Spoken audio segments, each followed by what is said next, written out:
Hello students and welcome back to channel Siraj Shaikh the study. आज banking company का lecture number 1 है जिसमें हम कवर करेंगे नए points of banking and insurance company. Start करेंगे आज का क्लास।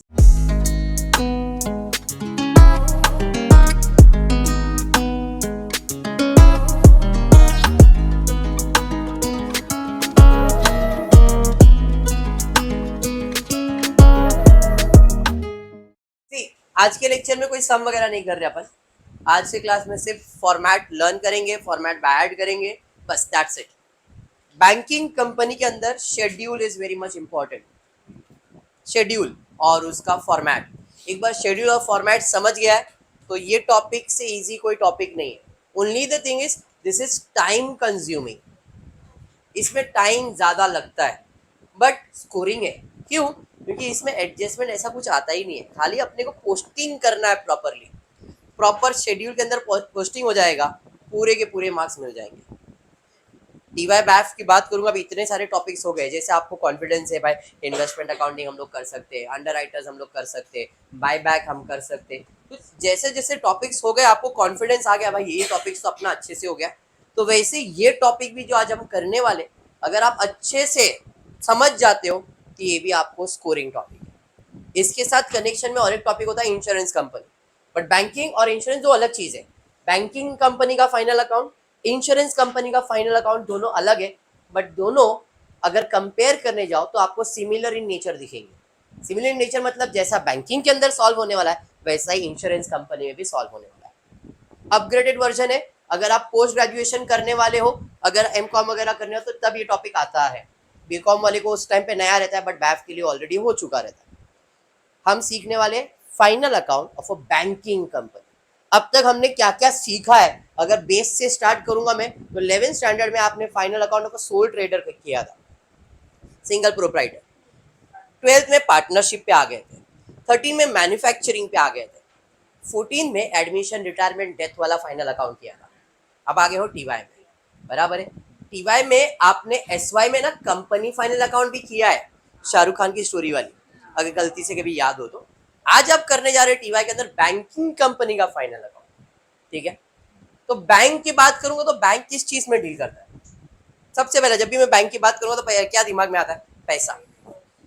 तो बैंक का अगर फाइनल अकाउंट की मैं बात करूं तो बैंक में सबसे पहला चीज जो मेरे दिमाग में आता है वो है मनी, बराबर है। अब बैंक में पैसा आ रहा है, वो किसका पैसा रहता है? पब्लिक का। बैंक का भी पैसा रहता रहेगा, पब्लिक का भी पैसा रहता रहेगा, बराबर है। तो बैंक में पैसा आएगा, बैंक में पैसा आएगा सिर्फ दो ही जगह से, जिसे कहते हैं खुद का पैसा। बैंक का खुद का पैसा, बैंक का खुद का पैसा, और दूसरा पराया पैसा।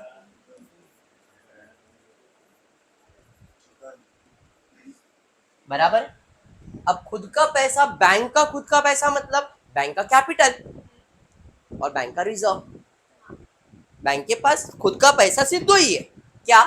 Capital, reserve, capital, reserve, capital, reserve, capital, reserve. तो भाई खुद के पैसे के अंदर दो ही चीज है, कैपिटल, रिजर्व्स। और ये आपके दो शेड्यूल है, ये आपके दो शेड्यूल, ठीक है। अब पराया पैसे की बात करूंगा, पराया पैसे की बात करूंगा तो इसमें तीन पराया पैसा है। एक तो है लोगों का डिपॉजिट, लोगों ने डिपॉजिट दिया रहेगा आपके पास, बराबर है, बराबर। डिपॉजिट मतलब एफडी वगैरह सब आ गया उसके, लोगों का डिपॉजिट। अब बैंक चलाने के लिए आरबीआई से पैसा लेते अपन, है या नहीं, जिसे कहते क्या बात है, बोरोइंग्स। और छोटे मोटे लाइबिलिटीज, कर्जे। तो बैंक में पैसा आता है सिर्फ दो जगह से, खुद का पैसा, पराया पैसा, खुद का पैसा, पराया पैसा, खुद का पैसा, पराया पैसा। खुद का पैसा capital, reserves and surplus, capital, reserves and surplus, capital, reserves and surplus. पराया पैसा deposit, borrowings, other liabilities, deposit, borrowings, other liabilities. अब सोचते ही है कि बैंक में पैसा तो आ गया भाई, इसमें अपना भी पैसा है, पराया पैसा भी। अब बैंक में पैसा आने के बाद बैंक बिजनेस करता है? नहीं सर, बैंक तो सर्विस देता है। मतलब ठीक है, सर्विस दे रहा है मतलब पैसा जाने वाला है। हाँ, आएगा 2 जगह से और जाएगा 5 जगहों पे। पैसा आएगा 2 जगह से, जाएगा, आएगा 2 जगह से, जाएगा, आएगा 2 जगह से, जाएगा, आएगा 2 जगह से, जाएगा 5 जगह। जिसमें सबसे पहला जाएगा नहीं, रहेगा अपने पास, क्योंकि बैंक में पैसा नहीं रहेगा तो कोई अगर विड्रॉ करने आएगा तो कैसे देंगे। तो सबसे पहला बैंक जो भी पैसा आता है अपने पास जमा करता है, इसे कहते हैं cash balance with RBI. And और एक इसी के साथ है, इसी को काउंट कर लेता हूं, बैलेंस विथ अदर बैंक।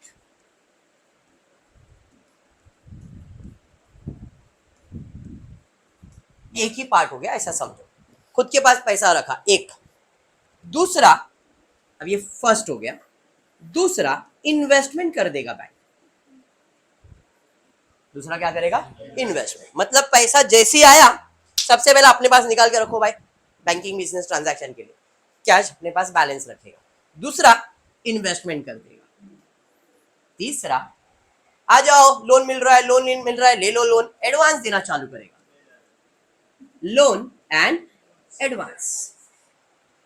हो गया बैंक का काम खत्म। अब बैंक खुद का बिजनेस सेट करने के लिए फिक्स असेट्स लेगा। चाहिए ना बैंक को, फिक्स असेट तो चाहिए। एंड लास्टली क्या बात है, other assets. If you remember this, schedule bye हो गया। हाँ, कितना है सर? वापस से एक बार। नहीं नहीं नहीं, तू ध्यान दे बेटा, सिराज से रहना, ध्यान देने का। शेट्टी वापस एक बार आ जाओ, सब पढ़ा दूंगा, है क्या नहीं? वापस पैसा आएगा 2 जगह से, जाएगा, आएगा 2 जगह, जाएगा, आएगा 2 जगह से, जाएगा, आएगा खुद का पैसा, पराया पैसा, खुद का पैसा, पराया पैसा, खुद का पैसा, पराया पैसा, खुद का पैसा, capital reserve, capital reserve, capital reserve, पराया पैसा, deposit, borrowings, other liability, deposit, borrowings, other liability. समझ में आ गया? अब पैसा जाएगा 5 जगह पे। एक तो खुद के पास रहेगा cash balance, balance with RBI, and इसी के साथ बैलेंस विद अदर, ये दोनों एक ही है, अज्यूम कर। ठीक है, पहला खुद के पास पैसा रखेगा, फिर इन्वेस्टमेंट करेगा और लोन एंड एडवांसेस देगा। बराबर है क्या? क्लियर है? फिर फिक्स असेट खरीदेगा, अदर असेट, हो गया 5 जगह। क्लियर है? अब ये तो मैंने शॉर्ट में बता दिया, एक्चुअल में ये है। क्या बात है सर, क्या डरा रहे? कुछ नहीं, कुछ नहीं, वही अच्छा था ना, ये और अच्छा है, ध्यान देते। इसमें अपन हर्ष का प्यार लाएंगे। अरे तेरा लाओ, क्यों भड़क रही है? ध्यान दे, ये आपके शेड्यूल्स है, कैपिटल एंड लायबिलिटीज। इतना 5 शेड्यूल बनता है। कैपिटल एंड मतलब लायबिलिटी साइड। खुद का पैसे में कितना शेड्यूल बनेगा? 2, शेयर कैपिटल, रिजर्व एंड पराया पैसा में deposit, borrowings, other liabilities and provision.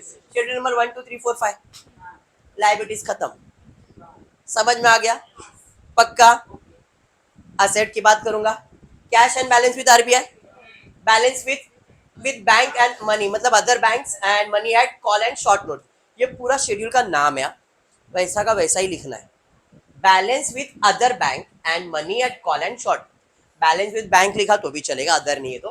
Balance with bank and money at call and short notice, ये दोनों एक शेड्यूल है, 6 and 7। फिर इन्वेस्टमेंट करोगे, फिर एडवांस दोगे, fix asset, other asset, liabilities, asset खत्म। उसके अलावा ये होता है कंटीजेंट लायबिलिटीज। कंटीजेंट लायबिलिटीज आपके बैलेंस शीट के टोटल में नहीं आता है, ये आपका बैलेंस शीट का फॉर्मेट है। जब भी मैंने पढ़ा है, 2 खुद का पैसा, 3 पराया पैसा, 5 जगह पे जाएगा। क्लियर है? ये आपका आंसर है। अब ये आंसर में अपने को भरना है सबका अमाउंट, और वो भरने के लिए अपने को बनाना पड़ता है वर्किंग। कितने शेड्यूल बनने वाले? 11। बैलेंस शीट में टोटल कितने शेड्यूल है? 11, और एक शेड्यूल बनता है कंटीजेंट लायबिलिटीज का। अगर ज्यादा है तो, अगर सिंगल है किधर भी एडजस्ट कर लेगा। समझ में आया? तो ये पार्ट ऑफ वर्किंग है, बट इसको मार्क्स है। इस बार इस वर्किंग को मार्क्स है, जिसमें सबसे पहला बनता है schedule number 1 capital, schedule number 2 reserves and surplus, schedule number 3 deposit, borrowings, other liabilities and provision, cash and balance with RBI, balance with bank, money at call and short notice, investment, advance, fix asset, other asset, contingent. करना क्या है sir? कुछ नहीं, आपको question दिया जाएगा, आपको उसके सामने शेड्यूल नंबर लिखना है, भाई ये तो शेड्यूल नंबर 1 में जाएगा, ये तो शेड्यूल नंबर 2 में जाएगा, शेड्यूल नंबर 3 में जाएगा, 4 में जाएगा। आपको 11 शेड्यूल मालूम होने चाहिए, कौन से शेड्यूल में क्या क्या आता है ये मालूम होना चाहिए। थोड़ा बहुत मैं आपको बाहर करवा रहा हूँ अभी कि भाई ये शेड्यूल में यही आएगा और कुछ नहीं आएगा, ठीक है? तो भाई आपको समझ में आएगा, ये तो शेड्यूल नंबर 1 में जाएगा, शेड्यूल नंबर 2 में जाएगा, शेड्यूल नंबर 3 में जाएगा, 4 में जाएगा। छोटा सा कीवर्ड वगैरह कुछ बना के रखा है मैंने, एक एक करके एक्सप्लेन करता हूँ, जितना इंपॉर्टेंट है उतना करवा देता हूँ, बाकी आप कर लोगे। समझ में आया? आई होप बैलेंस शीट का फॉर्मेट सबको समझ में आ गया है। कैपिटल एंड लायबिलिटीज में share capital, reserves and surplus हो गया, डिपॉजिट, बोरिंग्स समझ में आ गया पक्का। फिर cash and balance with RBI, balance with bank and money at call and short notice, investment, advance, fix asset, other asset. Balance sheet का format done, इतना ही, ठीक है? अब स्टार्ट करता हूँ, पहला शेड्यूल क्या बनने वाला है, कैपिटल। कैपिटल में क्या क्या आता है? तो कैपिटल में आता है authorise capital, issued capital, subscribe capital, called up capital, share for future, calls in. Sir इतना याद नहीं रहेगा, बोला ठीक है। Amitabh is called, Amitabh is called, Amitabh is called, Amitabh is called. A for Amitabh, I S is, C for called, Amitabh is called, share for future cause in arrear, share for future cause in arrear, share for future cause in arrear. Amitabh is called, share for future cause in arrear. Amitabh is called, share for future cause in arrear. Amitabh is called, share for future cause in arrear. A authorized capital, I issued capital, S subscribed capital. ये तीनों का total नहीं लिखा जाएगा, total किसका आएगा? Called up capital. ये आपका आंसर है। ये तीनों चीज खाली प्रेजेंटेशन, क्वेश्चन में ऑथराइज कैपिटल दिया है, प्रेजेंटेशन करके छोड़ दो, टोटल में नहीं लिखा जाएगा। भाई मैंने इतना इशू किया, भाई तुमने इशू किया, सब्सक्राइब कितना हुआ, इतना, कॉल्ड अप कितना है, अरे इतना ही पैसा है, तो वही आपका कैपिटल है। अगर मैं बोल रहा भाई इतने शेयर मेरे capacity, that is my authorise capital, total में नहीं आएगा। इशू किया, भाई इशू किया ना, बिका क्या? नहीं। अरे सब्सक्राइब किया, पैसा दिया क्या? नहीं। कॉल करने में जितना पैसा मिल रहा है वही आपका शेयर कैपिटल का टोटल होगा। मतलब ये तीनों अमाउंट अगर कुछ भी है, ये आपके टोटल में नहीं आएगा, आपका टोटल यहां से चालू होता है। Amitabh is called share for future calls in arrear, Amitabh is called share for future, add share for future less calls in arrear. ठीक है क्या? A authorized capital, I issued capital, S subscribed capital, C called up capital, add share for future less cause in earlier। याद हो गया? Amitabh is called clear है, share for future calls इन। अब reserves and surplus की बात करूंगा तो इसमें मुझे हर्ष का प्रेम कहानी याद आएगा, जो कि उसका एसएससी का प्यार है। हर्ष, एसएससी का प्यार, SSC PR, SSC PR, SSC PR, SSC प्यार, SSC प्यार, SSC प्यार। S stands for statutory reserve, S stands for statutory reserve। वापस से H शेयर प्रीमियम, SSC से है कैपिटल रिजर्व, SSC हो गया। SSC statutory reserve, share premium, capital reserve, statutory reserve, share premium, capital reserve. SSC PR, profit and loss, revenue and other reserve, profit and loss, revenue and other reserve. अब इनके अंदर भी format है, इन सब के अंदर फॉर्मेट क्या है? इन सब के अंदर फॉर्मेट है opening, add, addition, less deduction equals to closing. इसके अंदर आपको लिखना है ओपनिंग, एडिशन, डिडक्शन, क्लोजिंग। मतलब मेरा ओपनिंग बैलेंस स्टैट्यूटरी रिजर्व का जो भी था, उसमें मैंने इस साल कुछ ऐड किया क्या, इस साल डिडक्ट किया क्या, ऐड लेस करके जो आंसर आएगा वो मेरा क्लोजिंग स्टैट्यूटरी रिजर्व बन जाएगा। वो सब में आएगा। अगर सिंगल लौंडा है किधर भी एडजस्ट हो जाएगा, लेकिन भाई इंफॉर्मेशन है तो भाई थोड़ा सा एडजस्ट करना पड़ेगा, है क्या नहीं शेट्टी? अपने को कैसा, अगर अपन डबल हो जाते तो अपने को सामने वाले का ध्यान रखना पड़ता है, उसका क्या टेस्ट, क्या प्रेफरेंस है, और अपन अकेले किधर भी यार गाड़ी निकाला निकल लिए, हर्ष चले नहीं करना पड़ेगा। ठीक है, चलिए स्टार्ट करते हैं हर्ष, आगे देखते हैं क्या दिया है। ओएडीसी समझ में आया? Opening addition deduction closing, opening addition deduction closing, OADC, opening addition deduction closing, opening addition deduction closing, opening addition deduction closing, opening addition deduction closing, OADC. हर एक इसमें आएगा। एसएससी का प्यार है, statutory reserve, share premium, capital reserve, statutory reserve, share premium, capital reserve, statutory reserve, share premium, capital reserve, profit and loss, revenue reserve, profit and loss, revenue reserve, revenue and other reserve is one and the same. समझ में आ गया? उसके अलावा अगर कोई extra reserve आता है, अगर आता है तो रिजर्व सब इसी में आने वाला है, इसके अलावा रिजर्व आएगा नहीं। अगर आ भी गया तो आपको रिजर्व इसी में ऐड करना है।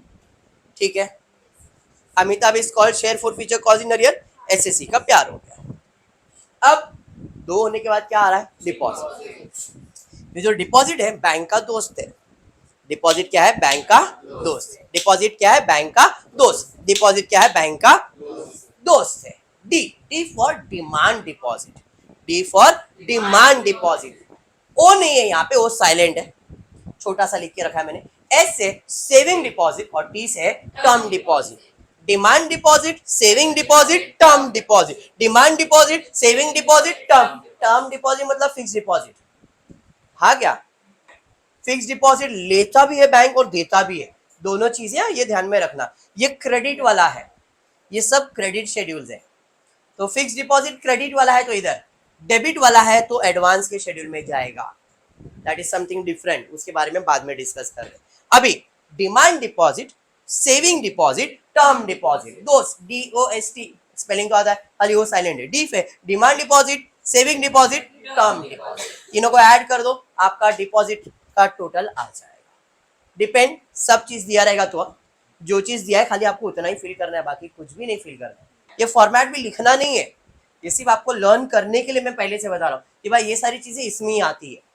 तो आपको दिमाग में रहेगा अरे दोस्त है मतलब वो इधर जाने वाला है, भाई एसएससी का प्यार है इसमें जाने वाला, अमिताभ इज कॉल्ड है भाई इसमें जाने वाला। समझ में आ गया? बोरोइंग्स तो खुद ही बोला देगा, बोरोइंग्स, बोरोइंग्स खुद वर्ड रहेगा बोरोइंग्स, तो आपको वाले बोरोइंग्स बोला तो इसमें ही आने का, इसका कोई कीवर्ड ही नहीं है। समझ में आ गया? पक्का। उसके बाद क्या है? Other liabilities, it is boy. Other liabilities is boy. क्या है? बॉय। क्या है?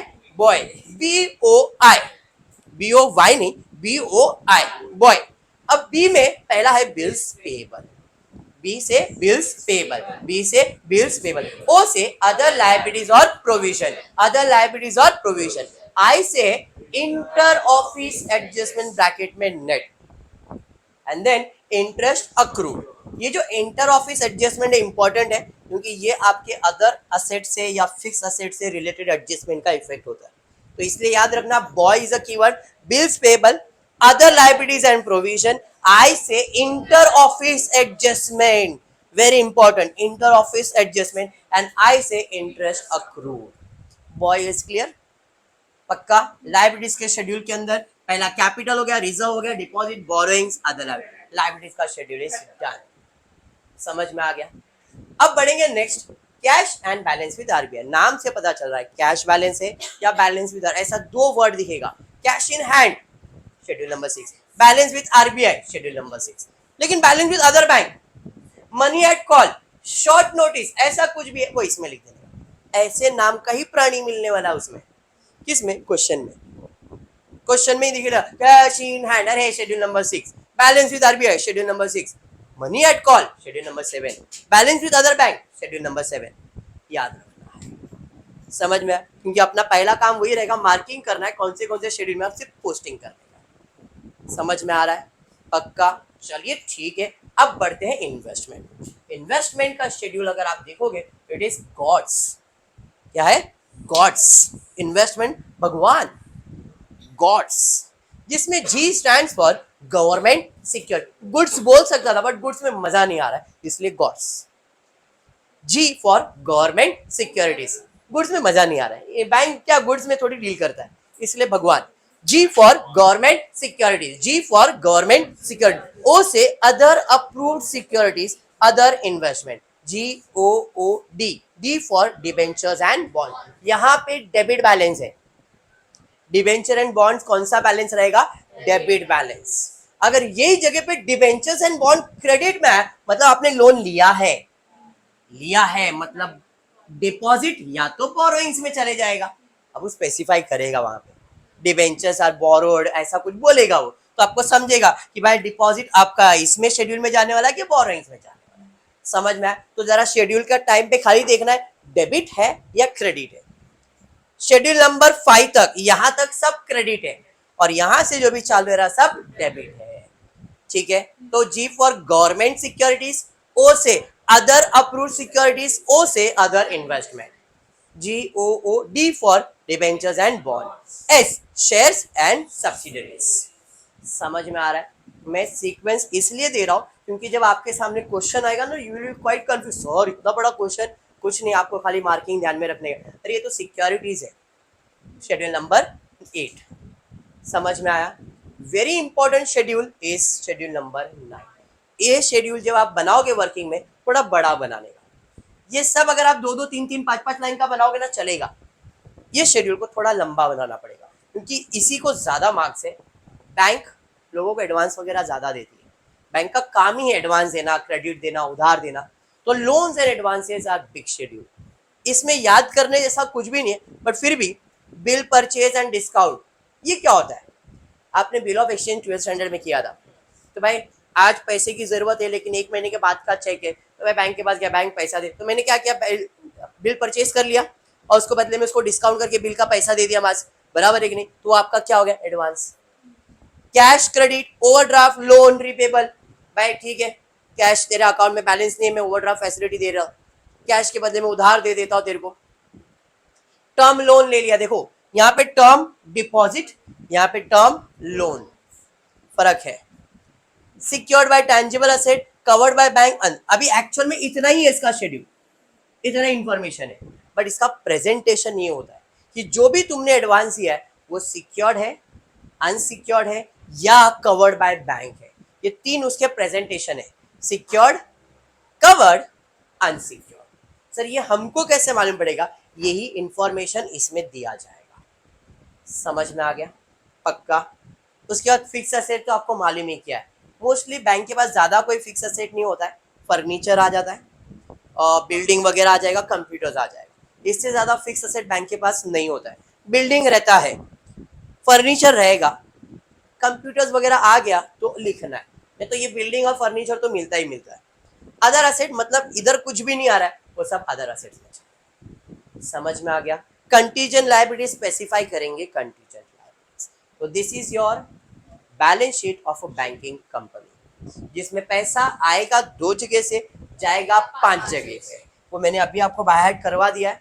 आएगा खुद का पैसा, पराया पैसा, जाएगा 5 जगह पे। Share capital, reserves and surplus 1 and 2, 3, 4 and 5। यहाँ पे इंटरनली 6 and 7। फिर इन्वेस्टमेंट है schedule number 8, loan advance is 9, fix asset 10 and 11। याद रखो 11 शेड्यूल बनने वाला है। फॉर्मेट समझ में आ गया? 100% समझा, बिकॉज आज कोई सम नहीं ले रहा हूँ। कल के लेक्चर के अंदर अपन सम्स करेंगे, एक कंप्लीट सम करेंगे, उसके अंदर ये फॉर्मेट वगैरह, क्वेश्चन वगैरह सब रहेगा। बट आज खाली फॉर्मेट को लर्न कर लो कि भाई पैसा आया और पैसा गया। आया 2 जगह से, खुद का पैसा और पराया पैसा। खुद का पैसा कैपिटल रिजर्व, पराया पैसा deposit, borrowings and other liabilities, बराबर है। अब पैसा जाएगा तो cash in hand, balance with RBI, या तो बैंक बैलेंस अदर बैंक के साथ। फिर उसके बाद जाएगा इन्वेस्टमेंट, फिर जाएगा एडवांस, फिर जाएगा फिक्स असेट, फिर जाएगा अदर असेट। समझ में आ गया क्या? पक्का क्लियर है? आज इतना ही करेंगे, नेक्स्ट लेक्चर में इसके आगे के सम्स को कंटिन्यू करेंगे। होपफुली वीडियो पसंद आया तो प्लीज वीडियो को लाइक कर देना, फ्रेंड ग्रुप में शेयर करना, चैनल को सब्सक्राइब करना। Thank you for watching the video.